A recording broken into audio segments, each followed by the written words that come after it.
6 मध्ये आपण जी संकल्पना आपण बघणार आहोत त्याच्यामध्ये मॉड्यूल 1 आपण त्याला म्हणतो परफेक्ट कॉम्पिटिशन किंवा ज्याला आपण पूर्ण स्पर्धा आपण त्याला म्हणतो। याच्या पूर्वीच्या तासाला आपण बाजारपेठांचे प्रकार किती आहेत याच्या संदर्भामध्ये आपण चर्चा केलेली आहे। तर स्पर्धेनुसार बाजाराचे वर्गीकरण एकूण 3 प्रकारांमध्ये होतं। त्याच्यामध्ये एक आहे पूर्ण स्पर्धा ज्याला आपण परफेक्ट कॉम्पिटिशन म्हणतो। दुसरा त्याच्यामधला प्रकार आहे जो आपण याच्यानंतर आपण बघणार आहोत तो मक्तेदारी स्पर्धेचा बाजार आणि तिसरा प्रकार अपूर्ण स्पर्धा ज्याला आपण इम्परफेक्ट कॉम्पिटिशन म्हणतो किंवा मक्तेदारी युक्त बाजार म्हणतो। असे बाजारानुसार 3 प्रकार त्या ठिकाणी केले जातात। पैकी आपण पूर्ण स्पर्धा म्हणजे नेमकं काय आहे तर ह्याच्या एकूण आपण 3 व्याख्या आपण घेतलेली आहे। पहिली व्याख्या आहे मिसेस जॉन रॉबिन्सन यांची, दुसरी व्याख्या आहे प्रोफेसर फर्ग्युसन यांची आणि तिसरी व्याख्या आहे प्रोफेसर नाईट यांची। अशा ह्या 3 ज्या व्याख्या आहेत ह्या 3 व्याख्यापैकी जी पहिली व्याख्या आहे मिसेस जॉन रॉबिन्सन यांची ही व्याख्या बघितल्याच्या नंतर आपल्या लक्षामध्ये येतं की पूर्ण स्पर्धा नेमकं कशाला म्हणायचं। तर रॉबिन्सन असं म्हणते की जेव्हा प्रत्येक उत्पादकाच्या उत्पादनाकरिता असलेली मागणी पूर्णतः लवचिक असते तेव्हा पूर्ण स्पर्धा अस्तित्वात येते। म्हणजे रॉबिन्सनचं असं म्हणणं आहे की जे उत्पादक अर्थव्यवस्थेमध्ये असतात आणि त्यांनी तयार केलेले जे उत्पादन आहे त्या तयार केलेल्या उत्पादनासाठी असलेली जी मागणी आहे ती पूर्णतः लवचिक आहे, परफेक्टली इलास्टिक आहे, पूर्णतः लवचिक असते। म्हणजे नेमकं काय आहे तर विक्रेत्यानं किंवा उत्पादकानं ज्यावेळेस आपल्या वस्तूची किंमत अल्पशी जरी वाढवली तरी तिची प्रचंड विक्री होते आणि तिची प्रचंड प्रमाणामध्ये विक्री होण्याच्या ऐवजी विक्री ती शून्यापर्यंत येऊ शकते आणि एखाद्या विक्रेत्यानं आपल्या वस्तूची किंमत अल्पशी कमी जरी केली तरी तिची त्या ठिकाणी प्रचंड मागणी मोठ्या प्रमाणात वाढते आणि वाढवली तर त्याची जी मागणी आहे ती शून्यापर्यंत कमी होऊ शकते। प्रोफेसर फर्ग्युसनने केलेली व्याख्या आहे पूर्ण स्पर्धा म्हणजे असा बाजार की ज्यामध्ये आर्थिक गटात पूर्णतः प्रत्यक्ष स्पर्धा नसते। आर्थिक गटामध्ये पूर्णतः प्रत्यक्षामध्ये स्पर्धा नसते।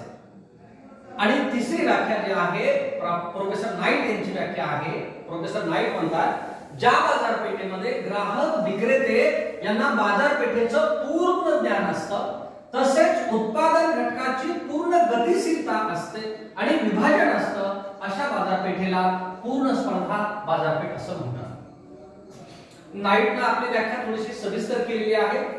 थोडंसं त्याचं वेगळ्या पद्धतीनं काही मुद्दे हायलाइट त्याच्यामध्ये केलेले आहेत। तर नाईटचं म्हणणं काय आहे ज्या बाजारात ग्राहक आणि विक्रेत्यांना बाजारपेठेचं पूर्ण ज्ञान असतं म्हणजे ग्राहकांना विक्रेत्यांना बाजारपेठेचं ज्ञान असतं म्हणजे नेमकं काय आहे तर वस्तूची किंमत, वस्तूचा दर्जा ज्याला आपण वस्तूची गुणवत्ता म्हणतो, वस्तू उपलब्ध होण्याचं ठिकाण असेल म्हणजे या ज्या सगळ्या ज्या गोष्टी आहेत याचं ज्ञान असतं।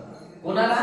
ग्राहकाला असतं। विक्रेत्याला सुद्धा त्याचं त्या ठिकाणी ज्ञान असतं की कुठली वस्तू कुठल्या बाजारामध्ये विकली जाऊ शकणार आहे, ह्या वस्तूचा ग्राहक नेमका कुठे आहे, ग्राहकांची मेंटॅलिटी नेमकी काय आहे, त्यांची मानसिकता काय आहे, त्यांचा कल काय आहे, म्हणजे ग्राहकाला आणि विक्रेत्याला पूर्ण ज्ञान असतं असं प्रोफेसर नाईट यांचं म्हणणं आहे।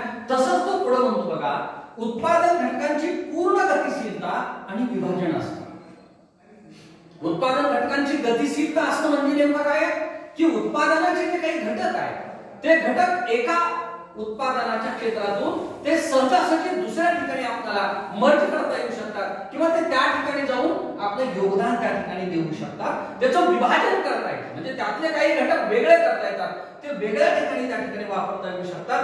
अशा प्रकारच्या बाजारपेठेला पूर्ण स्पर्धेची बाजारपेठ त्या ठिकाणी म्हणावं। एकंदरीत ह्या तीन व्याख्या बघितल्याच्या नंतर एक कॉमन व्याख्या आपल्याला अशा पद्धतीने करता येऊ शकते. ती व्याख्या म्हणजे ज्या बाजारपेठेमध्ये असंख्य ग्राहक, असंख्य विक्रेते आणि वस्तू एकजिन्सी स्वरूपाच्या असतात अशा प्रकारची बाजारपेठ म्हणजे कुठली बाजारपेठ? पूर्ण स्पर्धेची बाजारपेठ.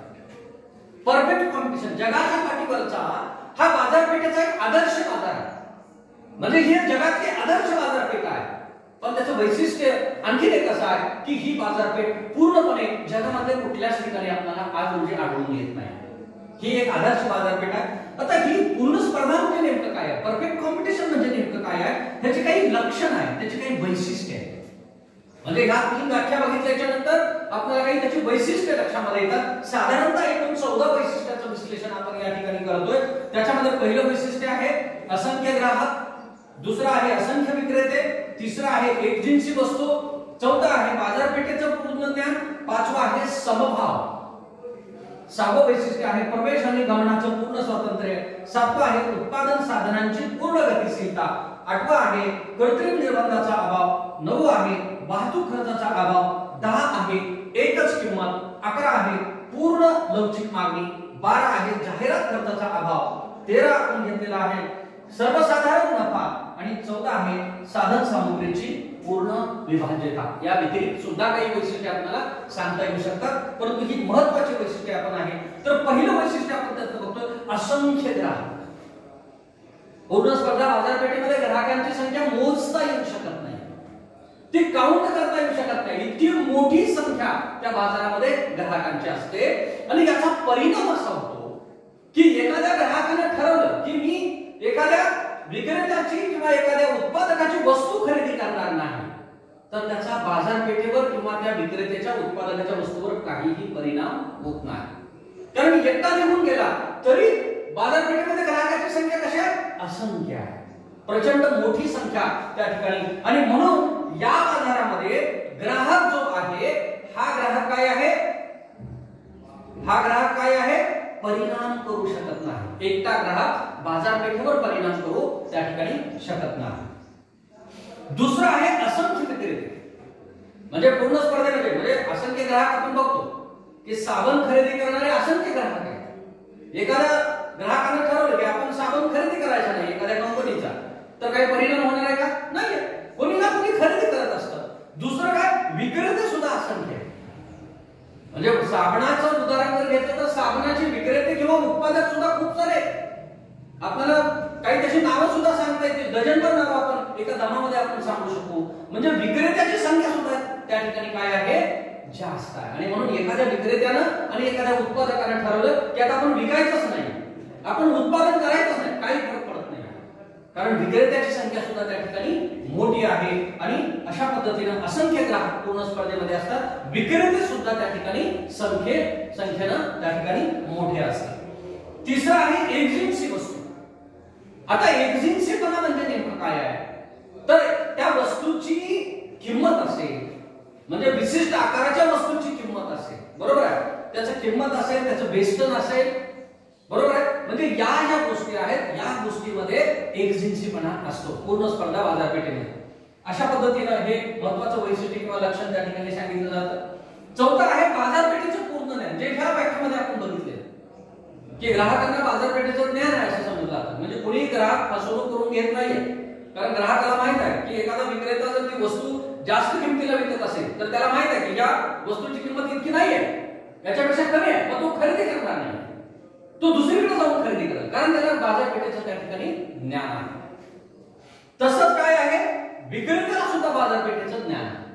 त्याच्यामुळे जिथं ग्राहक आहे तो तिथं जाऊन तो ती वस्तू काय करणार आहे? ती वस्तू त्या ठिकाणी विकणार आहे. पाचवा आहे समभाव. समभाव म्हणजे भेदभावाच्या विरुद्ध भूमिका. म्हणजे या बाजारपेठेमध्ये कसल्याही प्रकारचा भेदभाव केला जात नाही, कसल्याही प्रकारचं डिस्क्रिमिनेशन केलं जात नाही. म्हणजे या ग्राहकालाच मी वस्तू देणार, याला देणार नाही असं होऊ शकत नाही. म्हणजे एखाद्या दुकानामध्ये गेला तर दुकानदाराने किंवा त्या विक्रेत्याने किंवा त्या उत्पादकाने सांगितलं की तुम्हाला मी वस्तू देत नाही. म्हणजे समभाव, सगळ्यांना जो येईल त्याला वस्तू त्या ठिकाणी द्यावी लागते, दिली जाते. म्हणजे समभाव या बाजारपेठेमध्ये पूर्ण स्पर्धेच्या बाजारपेठेमध्ये आपल्याला दिसतो. मक्तेदारीमध्ये असं नाही, मक्तेदार ठरवतो ना की कोणाला द्यायचं, कोणाला विकायचं, कोणाला नाही, हा मक्तेदार त्या ठिकाणी ठरवतो. सहावं त्याचं वैशिष्ट्य आहे प्रवेश आणि गमनाचं पूर्ण स्वातंत्र्य. म्हणजे बाजारामध्ये कापडाच्या दुकानामध्ये आपण गेलेला आहे आणि ते कापड आपल्याला आवडलेलं नाही, ते पसंत पडलेलं नाही, त्याच्या किमतीमुळे पडलं नसेल, त्याच्या रंगामुळे पडलं नसेल, ते आपल्याला आवडत नाही म्हणून ते पसंत पडलं नसेल, तर त्या बाजारामध्ये गेल्याच्या नंतर ते खरेदीच करायला पाहिजे असं कंपल्शन नाही. मुक्त प्रवेश म्हणजे एखाद्या दुकानामध्ये जाऊ शकता, तासभर ती वस्तू बघू शकता, बघून तुम्हाला पसंत पडली तर खरेदी करू शकता, नाही तर तुम्ही निघून जाऊ शकता. असं काय कंपल्शन आहे का की तिथं आलं नाही 1 तासभर तुम्ही बघितले हे घ्यायला पाहिजे म्हणजे घ्यायला पाहिजे नाही, ते घेण्याचं तुम्हाला त्या ठिकाणी कंपल्शन त्या ठिकाणी असणार नाही. तसंच विक्रेत्याला सुद्धा पूर्ण स्पर्धा बाजारपेठेमध्ये ते विकायचं त्याला स्वातंत्र्य आहे, ते उत्पादन करण्याचं त्याला स्वातंत्र्य आहे, ते उत्पादन बंद करण्याचं त्याला स्वातंत्र्य आहे, दुकान बंद करण्याचं त्याला स्वातंत्र्य आहे. म्हणजे प्रवेश आणि गमनाचं म्हणजे बाजारपेठेमध्ये ग्राहकांना विक्रेत्यांना येण्याचं आणि त्या बाजारपेठेमधनं दोघांनाही बाहेर पडण्याचं स्वातंत्र्य असणारी बाजारपेठ म्हणजे कुठली बाजारपेठ आहे ती पूर्ण स्पर्धा बाजारपेठ. त्याच्या पुढचं वैशिष्ट्य आहे उत्पादन साधनांची पूर्ण गतिशीलता. गतिशीलता म्हणजे उत्पादन साधने ही गतिशील असली पाहिजे आणि पूर्ण स्पर्धा बाजारपेठेमध्ये गतिशील असतात. उत्पादनाची कुठली साधन आहे, भूमी आहे, श्रम आहे, भांडवल आहे, संयोजक आहे, म्हणजे ही उत्पादनाची साधन आहे, त्याच्यामध्ये गतिशीलता असते. म्हणजे काय त्याच्यामध्ये गतिशीलता असते की एखादा कापडाच्या कारखान्यामध्ये काम करणारा कामगार जर तो कारखाना जर बंद पडला तर तो सहजासहजी साखरेच्या उत्पादनामध्ये जाऊन काम करू शकतो. ही गतिशीलता म्हणजे ती त्याच्याकडे असणारी पात्रता, काम करण्याची त्याच्यामध्ये असणारी कुवत, त्याच्यामध्ये कौशल्य हे असतं असं गृहीत धरलं जातं. किंवा एकाच इंडस्ट्रीमध्ये एकाच कापडाच्या कारखान्यामध्ये तो एका ठिकाणी काम करायला लागला तर त्याची गतिशीलता म्हणजे एक आता कुठला आहे बाबा गारमेंट आहे म्हणजे गारमेंट मध्ये एखादा फक्त कॉलर शिवण्याचं काम करतो पण त्याला त्याच्या ऐवजी जर सांगितलं तो आता कॉलर नाही तो काच बटन करायचं तर तो करू शकतो. याला म्हणायचं गतिशीलता. म्हणजे उत्पादन घटकाची त्या ठिकाणी गतिशीलता. आता तुम्ही प्रेस मध्ये काम करताय, कुठल्या ह्याच्यामध्ये काम करताय तुम्ही? सकाळमध्ये काम करताय, पण सकाळमध्ये कुठल्या ह्याला डिझायनर म्हणून काम करताय. पण डिझायनर म्हणून काम करता त्यांनी सांगितलं आता नाही तुम्ही डिझायनर म्हणून नाही तुम्ही आता बातमीदार म्हणून काम करायचं. खूप छान. ही गतिशीलता म्हणजे एका ह्याच्यात डिझायनर म्हणून तुम्हाला बातमीदाराचं काम दिलं तर ते सुद्धा तुम्हाला करता येईल. याला म्हणायचं आपण काय उत्पादन साधनाची पूर्ण गतिशीलता. आठवा आहे कृत्रिम निर्बंधाचा अभाव. म्हणजे कृत्रिम बंधनं या बाजारपेठेमध्ये घातली जात नाही. म्हणजे एवढंच विकलं पाहिजे, एवढंच घेतलं पाहिजे, एवढंच खरेदी केलं पाहिजे, एवढं म्हणजे याच्यापेक्षा जास्त विकलं जाणार नाही, याच्यापेक्षा जास्त नाही आहे. त्याला काय आहे कृत्रिम कसल्याही प्रकारची बंधनं या बाजारपेठेमध्ये कोणावर नसतात. ती ग्राहकावरही नसतात, ती विक्रेत्यावर नसतात किंवा ती उत्पादकावर त्या ठिकाणी असत नाही. नवा मुद्दा आहे वाहतूक खर्चाचा अभाव. आता एखादा उत्पादन होतं इंडस्ट्रीमध्ये होतं म्हणजे एखाद्या कारखान्यामध्ये वस्तू जो उत्पादन होतं आणि ते बाजारपेठेमध्ये नेऊन विकावं लागतं याच्यासाठी वाहतूक खर्च करावा लागतो. बरोबर आहे. म्हणजे त्या वस्तू बाजारात विकण्यासाठी जो काही वाहतूक खर्च आहे तो करावा लागतो. पण या बाजारपेठेमध्ये असं समजलं जातं की वाहतूक खर्चाचा अभाव आहे. का? कारण हे एवढे जवळजवळ घटक आहे. म्हणजे उत्पादनाचं जे केंद्र आहे आणि विक्रीचं केंद्र आहे हे इतके जवळ आहे की त्याच्यामुळे वाहतूक खर्च करण्याची गरज नाही. ऍक्च्युअली हा जगातला आदर्श बाजारपेठ आहे पण जगामध्ये ही बाजारपेठ कुठे पूर्णपणे आढळत नाहीये. वाहतूक खर्च येतो परंतु त्याचं लक्ष नाही की वाहतूक खर्चाचा अभाव असतो. ज्या ठिकाणी उत्पादन होतं त्याच ठिकाणी विकलं जातं किंवा ज्या ठिकाणी विकलं जातं त्याच ठिकाणी उत्पादन केलं जातं त्याच्यामुळे वाहतूक खर्च येत नाही आहे. अशा पद्धतीचं एक वैशिष्ट्य किंवा लक्षण आहे. चौथा आहे एकच किंमत. पूर्ण स्पर्धा बाजारपेठेमध्ये वस्तूची ही एकच किंमत असते. आता कुठल्या वस्तूची किंमत आहे, कुठल्या वस्तूची की एक साबण आहे विशिष्ट ब्रँडचा साबण आहे की त्या साबणाचं उत्पादन करणारी एक 50 कंपनी आहे. अंगाचा साबण आहे, आंघोळीचा साबण आहे, त्याचं वजन काय विशिष्ट ग्रॅम आहे, त्याची किंमत ही सारखीच असते असं समजली जाते. म्हणजे लक्षात विशिष्ट ग्रॅम साबणाची किंमत असेल बरोबर आहे किंवा तुमच्या हमामच्या विशिष्ट ग्रॅमची डेटॉलच्या विशिष्ट ग्रॅमच्या साबणाची किंमत असेल सारखी म्हणजे एक सारखी एक समान. आता एक सारखी एक समान म्हणजे खूप मोठं त्याच्यामध्ये कमी जास्त नसते. म्हणजे एका साबणाची किंमत 10 आणि दुसऱ्याची 100 आहे असं नसतं असं त्याला म्हणायचं. कमीत कमी म्हणजे या पद्धतीने वस्तूची किंमत काय आहे एक सारखी असते. आणि एक सारखी नसेल तर काय होतं ग्राहक त्याचा विचार करतो आणि पूर्ण स्पर्धा बाजारपेठ आहे. पूर्ण स्पर्धा बाजार इथलं एक पुढचं वैशिष्ट्य आहे, ते वैशिष्ट्य आहे त्याच्यामध्ये पूर्ण लवचिक मागणी. म्हणजे एखाद्या विक्रेत्यानं आपल्या वस्तूची किंमत जर प्रचंड वाढवली, आता वर्तमानपत्र आहे, न्यूजपेपर आहे, साधारणतः सगळ्याची किंमत समान येते. 5 रुपये सगळ्यांचे आजून, म्हणजे सकाळचे 5 रुपये, लोकमतचे 5 रुपये, पुढारीचे 5 रुपये, पुणेनगरीचे 5 रुपये. बरोबर आहे. ही एकच वस्तू आहे, वर्तमानपत्र ही एक वस्तू आहे, ती वाचनाची वस्तू आहे. त्याची किंमत कशी आहे? ती सारखी आहे. समजा एखाद्याने किंमत अल्पशी कमी केली तर प्रचंड त्याची विक्री होईल त्या वर्तमानपत्राची. किंवा एखाद्याने किंमत अल्पशी वाढवली, 5 वरून 6 केली, त्याचा कस्टमर तुटला आणि तो काय करेल? इतरांचा कस्टमर तो त्या ठिकाणी घेईल. म्हणून त्याच्यामध्ये पूर्ण स्पर्धा बाजारपेठेमधले जे विक्रेते आहेत ना, ती किंमत कशी ठेवतात? ती समान पातळीवर. याला आपण याच्यामध्ये प्राइस वॉर सुद्धा आपण त्याला म्हणतो. म्हणजे प्राइस वॉर एक कन्सेप्ट आहे आपल्या अर्थशास्त्रामध्ये, किंमत युद्ध आपण त्याला म्हणतो. म्हणजे खप तुमचा करण्यासाठी किंमत युद्ध खेळलं जातं की त्याची 5 आहे तो 4 न विकतो, मग कधी कधी ते 2 न पण विकतात. म्हणजे या पद्धतीने मग त्याला विकलं की तो परत कमीला येतो, पण ते इतके कमीला येत नाही की जिथं तोटा होईल. म्हणजे या पद्धतीने की एकच किंमत त्या ठिकाणी असते. त्याच्यानंतरचं पुढचं 11वं त्या ठिकाणी वैशिष्ट्य आहे पूर्ण लवचिक मागणी. पूर्ण लवचिक मागणी. पूर्ण लवचिक मागणीचा वक्र जो आहे हा अशा पद्धतीचा असतो, तो OX अक्षाला समांतर असतो. हा OX अक्षाला समांतर असतो. म्हणजे एखाद्या वस्तूची किंमत ही अल्पशी जरी त्या ठिकाणी कमी जास्त झाली तर त्याचा परिणाम त्या वस्तूच्या विक्रीवर त्या ठिकाणी होतो. आणि म्हणून मागणी पूर्ण लवचिक त्या ठिकाणी मागणी असते. जाहिरात खर्चाचा आधार. आता आपण बघतो की बाजारामध्ये वस्तूची आपल्या जाहिरात करतात, म्हणजे जाहिरात हा विक्रीचा भाग आहे. म्हणजे जाहिरात जेवढी तुम्ही जास्त कराल तेवढी त्याची विक्री जास्त होते आणि त्यासाठी केली जाते. पण पूर्ण स्पर्धेचं वैशिष्ट्य असं सांगितलं जातं की त्याच्यामध्ये जाहिरात खर्च होत नाही, कारण वस्तू एकजिन्सी आहे. बरोबर आहे.